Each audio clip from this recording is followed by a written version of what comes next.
Bonjour à tous et bienvenue dans cette deuxième partie de mes explications pour vous apprendre à vous protéger du marketing en ligne.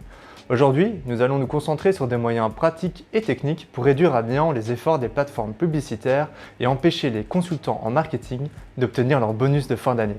C'est parti!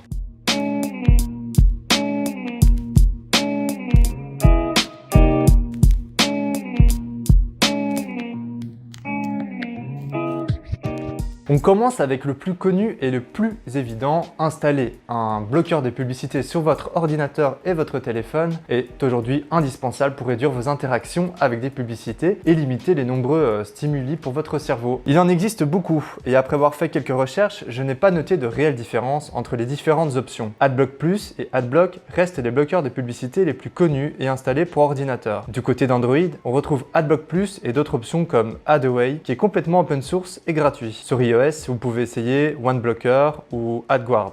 Les versions gratuites sont suffisantes pour la plupart des utilisateurs. Avec ça, vous êtes déjà tranquille et vous bloquerez la majorité des publicités. Si vous avez besoin par exemple d'un proxy DNS local, c'est que vous avez déjà des connaissances techniques vachement plus calées que moi et vous ne seriez pas en train de regarder cette vidéo. Maintenant que vous avez bloqué la plupart des publicités et qu'elles ne s'afficheront plus, cela ne signifie pas que vous ne partagez pas des informations vitales avec les annonceurs et les plateformes publicitaires. En effet, ces informations sont stockées à chacune de vos visites d'un site web, dans ce que vous connaissez bien, les cookies, ces fameux cookies que vous acceptez à chaque fois, vous cliquez sur j'accepte tout pour être tranquille. Et bien ces informations, elles sont partagées avec le site web que vous visitez et lui-même en général va le partager avec d'autres plateformes comme Facebook et Google par exemple. Mais qu'est-ce qu'un cookie ? Un cookie, c'est une information provenant d'un site web qui est stockée dans votre ordinateur après avoir visité le site, tout simplement. À la base, cela servait uniquement à identifier votre ordinateur. Aujourd'hui, cela sert aussi et surtout à suivre votre activité et vous afficher des publicités personnalisées en fonction de celle-ci. Ce sont donc bien les cookies qui permettent à Facebook et Google, entre autres, d'afficher une incroyable promotion limitée sur cette paire de baskets qui vous a fait baver plus tôt dans la journée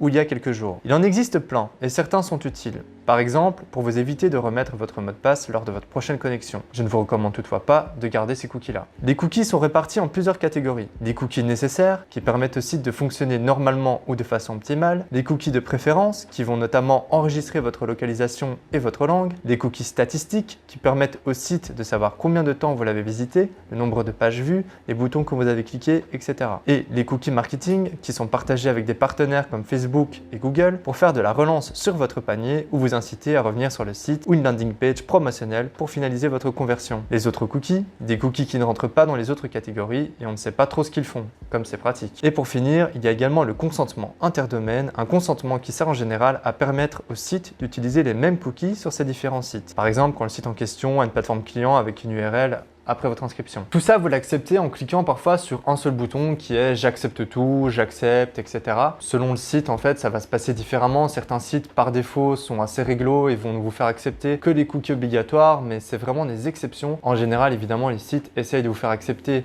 par défaut un maximum de cookies pour avoir un maximum d'informations sur vous et aussi de leur côté pouvoir vendre de l'espace publicitaire à des annonceurs. Et c'est comme ça qu'ils gagnent leur argent, tout simplement. Si vous êtes resté sur Google ou l'environnement Google après avoir regardé ma vidéo Vivre sans Google, que vous retrouvez ici et que je vous conseille si vous n'avez pas vu, bien entendu, il est toutefois possible de suivre certaines recommandations pour réduire un petit peu l'impact du marketing et surtout du tracking qui est fait sur vous. Il est en effet possible de désactiver certains paramètres pour réduire drastiquement les informations que Google garde et utilise. Il s'agit notamment de la personnalisation de la recherche, la personnalisation des annonces, votre localisation, c'est-à-dire l'archive de tous vos déplacements, l'enregistrement vocal qui peut être fait en permanence si vous avez activé certaines commandes, on pense notamment à OK Google, et même l'historique YouTube. Pour ceux que ça gêne de ne plus avoir l'historique YouTube, vous pouvez par exemple, comme alternative, enregistrer les vidéos que vous avez regardées dans une playlist manuellement et de cette façon-là, ça désactivera en fait la personnalisation du contenu. Bien entendu, même si vous désactivez l'archivage de la géolocalisation, ça ne veut pas dire que vous ne pouvez pas continuer à l'utiliser. Toutefois, je vous recommande de l'utiliser avec parcimonie. Si vous n'êtes pas en train d'utiliser Google Maps ou une autre application GPS comme Waze ou autre chose,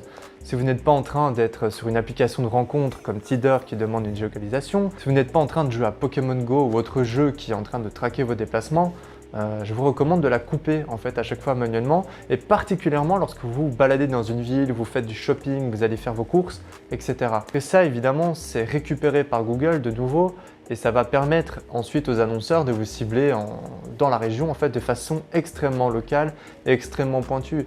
Et c'est là que ça a de grandes chances de vous impacter en fait, c'est quand vous recevez des publicités pour des magasins et des endroits qui sont proches de vous, que vous connaissez et qui vont vous cibler spécifiquement par rapport au fait que vous êtes passé tout près, voire dans le magasin. Tout est enregistré, hein, le temps que vous passez sur place, à quelle distance vous êtes passé, etc. Ceux qui sont par exemple sur Google Maps ont sûrement déjà vu ces notifications qui vous demandent de laisser des avis sur des endroits que vous avez visités et ça se fait instantanément. Donc ne soyez pas naïfs, tout est enregistré et même si vous désactivez la personnalisation des annonces et les différents points dont j'ai parlé juste avant, voilà, le mieux reste de désactiver dans son système la géolocalisation, voire même de passer carrément en mode avion si vous n'avez pas besoin de votre téléphone, vous n'avez pas besoin de votre 4G par exemple, etc., vos données cellulaires. Désactivez en fait ces choses-là. Votre téléphone est vraiment une mine d'informations inépuisable et on connaît tous la fameuse légende qui dit que le téléphone par exemple écoute en permanence, et bien que la géolocalisation, peut-être que c'est le cas. Peut-être qu'en réalité on se fout de notre gueule et on nous traque quand même. Évidemment, je ne suis pas en train de vous inciter à croire à des théories du complot, etc. Juste prudence et mère de sûreté. Quand vous pouvez, désactiver ce que vous pouvez désactiver. Le mode avion, c'est le top évidemment parce que là, il n'y a aucune donnée qui rentre et qui sort. Encore que elles peuvent s'enregistrer hors ligne et peut-être s'envoyer après, je ne sais pas. Le mieux est de ne pas avoir de téléphone.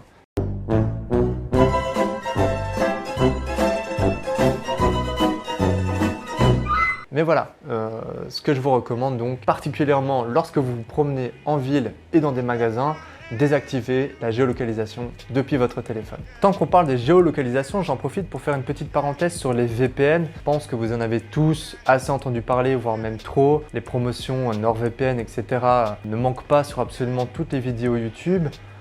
Oui, ça peut être utile évidemment d'utiliser un VPN, mais ça a aussi ses contraintes. Bien sûr, il y a des sites qui ne vont pas vous accepter, etc. Contrairement à ce qu'on vous dit pour Netflix, il y a des cas de figure où ça ne marche pas. Netflix détecte le VPN et ne vous accorde juste pas l'accès aux vidéos. Moi en tout cas, ça m'est déjà arrivé. Ça peut avoir aussi des impacts sur votre vitesse de connexion, etc.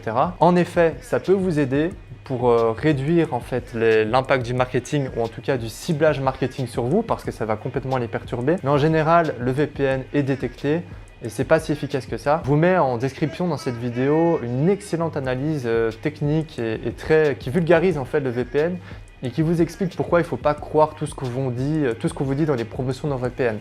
Donc restez vigilant par rapport à ça avant d'en acheter un. Et également évitez les VPN gratuits parce que les VPN gratuits ne sont pas vraiment gratuits. Quand c'est gratuit, c'est vous le produit comme on dit si souvent. En fait, ça utilise en général la puissance de calcul de votre ordinateur pour aller miner du Bitcoin ou autre process qui rapporte de l'argent. Faites pas confiance aveuglément au VPN. Sur votre téléphone, il n'y a pas que la géolocalisation à surveiller. Je vous conseille évidemment de désactiver toutes les notifications qui sont liées à des applications d'achat. Donc Amazon, Zalando, Uber Eats, Coca pour les Suisses qui me suivent.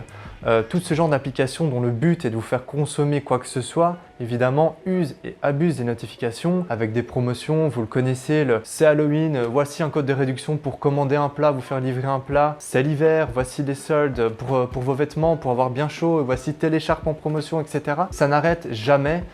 Donc évidemment, si vous coupez ces notifications, que vous laissez ces applications bien au fond de votre téléphone aussi, enlevez-les de votre écran d'accueil, mettez-les sur une page secondaire. Pas sûr comment ça fonctionne sur iPhone, mais en tout cas sur Android, on peut faire ça. On peut mettre les applications dans un coin sans vraiment les voir. Si vous procédez comme ça, vous irez dessus quand vous aurez vraiment peut-être un besoin réel ou une envie vraiment qui vient de vous-même a priori. Et ce ne sera pas via une notification qui vous rappelle l'existence d'une promotion, d'un produit, etc. Vous réduirez drastiquement vos achats qui sont irréfléchis ou très spontanés, particulièrement pour les commandes Uber Eats et autres. Dans le même genre que les notifications, je vous conseille également de passer en revue toutes les newsletters auxquelles vous êtes abonné. De la même manière que ces messages-là, les emails sont très performants pour vous convertir. En général, c'est lorsque vous avez créé un compte ou vous êtes inscrit, vous êtes plus ou moins automatiquement inscrit à certaines newsletters. Faites attention toujours à bien décocher les cases comme il faut à ce niveau-là. Car quand vous recevez des promotions directement dans votre boîte mail, peut-être même votre boîte mail professionnelle pour certains, forcément vous jetez un œil. Vous jetez un œil à ces à ces jeux de votre liste Steam qui sont en promotion, vous jetez un œil à cette offre Coca qui n'est là qu'aujourd'hui, vous jetez un œil à cette promotion à la Fnac, Amazon, etc., à ces relances sur un objet que peut-être vous avez consulté ou mis dans votre panier. C'est sans fin et ces suites d'emails sont extrêmement travaillées, parfois sur 3, 4, 5 emails à la suite pour vous convaincre. Il y a des dizaines de personnes qui travaillent à ce contenu, qui l'étudient. C'est très bien fait, donc ne sous-estimez pas le pouvoir de l'email. C'est encore un des moyens marketing qui convertit le plus aujourd'hui, malgré que ce soit assez ancien. Donc ne sous-estimez pas ce pouvoir, simplement désinscrivez-vous de ces newsletters à but commercial. Si vous souhaitez vous tenir au courant de l'actualité d'un magasin, d'une marque, peu importe, faites-le par vous-même. Allez sur le site quand vous en avez envie, mais ne vous laissez pas tenter par ces emails. Voilà, c'est vraiment le meilleur conseil que je puisse vous donner par rapport à ça. De la même manière, d'une façon encore plus pernicieuse, le marketing se fait de plus en plus par SMS, par WhatsApp. Alors SMS, ça fait déjà un petit moment, mais WhatsApp, ça apparaît de plus en plus. Il y a maintenant une application WhatsApp Business. Il y a des programmes qui permettent d'automatiser l'envoi de messages par WhatsApp, etc. Ça se démocratise énormément. Il y a des outils très puissants qui arrivent en marketing là-dessus.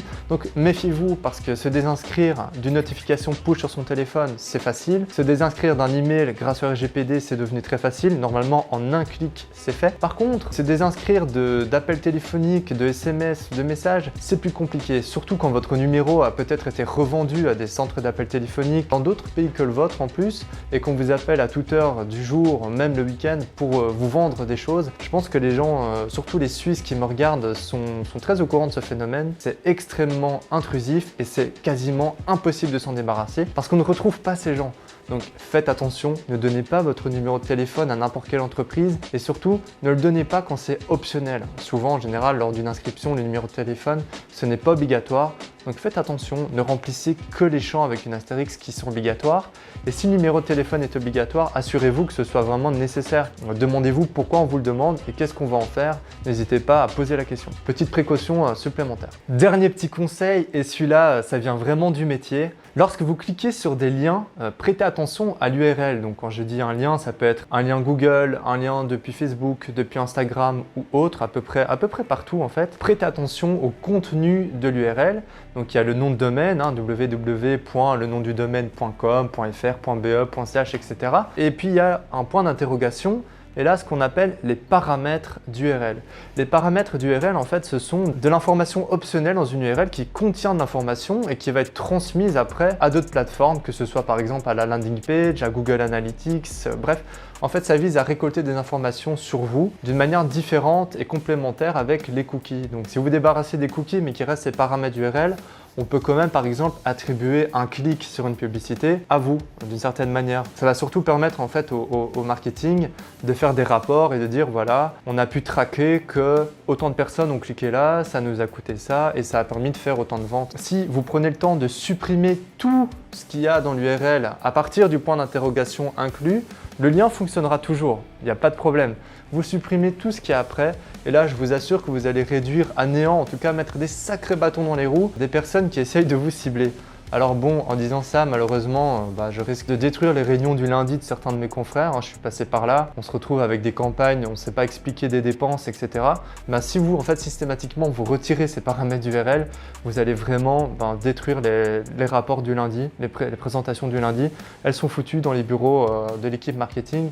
Et les bonus de fin d'année, en général, malheureusement pour ces gars-là, qui ne sont pas spécialement méchants, ils ne font pas exprès, on fait que notre travail. Le bonus d'année risque de s'envoler parce qu'on ne pourra plus attribuer la vente à ce gars-là.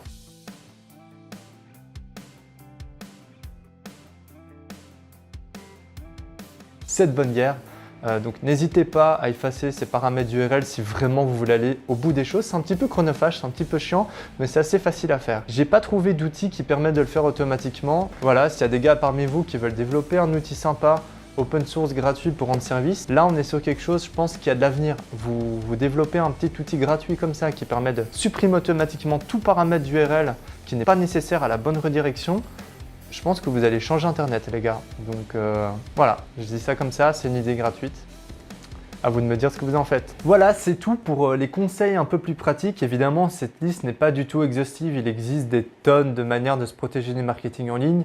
Évidemment, si vous avez des connaissances en informatique, vous pouvez aller bien plus loin que ce que j'ai dit ici. Mais là, j'ai simplement essayé de donner des conseils qui sont très accessibles et qui sont faciliter votre vie sur Internet.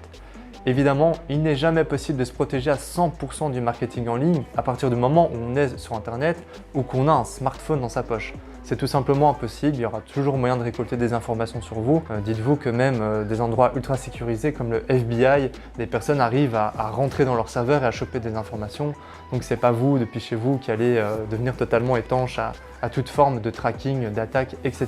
Ce n'est pas possible. Je vous remercie d'avoir regardé cette vidéo. Évidemment, je vous invite à me dire ce que vous en avez pensé. Je sais qu'elle a tardé à arriver, je ne vais pas essayer de me justifier ici. Au final, ce sera toujours de ma faute si une vidéo met longtemps à arriver. Je m'en excuse toutefois. Évidemment, il y a beaucoup d'autres sujets qui sont prévus sur la chaîne. J'espère que ça vous plaira tout autant. S'il vous plaît, dites-moi ce que vous en pensez en commentaire. N'hésitez pas aussi à me partager vos astuces, vos solutions, votre avis, à partager cette vidéo, à lâcher le petit pouce bleu, à suivre la chaîne, à mettre la cloche, etc. Vous connaissez la chanson. Je vous remercie infiniment d'avoir regardé cette vidéo. Je vous remercie pour tous vos commentaires et vos messages qui m'ont demandé où j'en étais, qui ont pris des nouvelles de moi et qui m'ont encouragé. Ça fait vraiment, ça fait plaisir et ça motive. Alors vraiment cette fois, continuer à assurer et à vous donner la qualité. Allez, je vous dis à très bientôt sur le laboratoire. Ciao, ciao.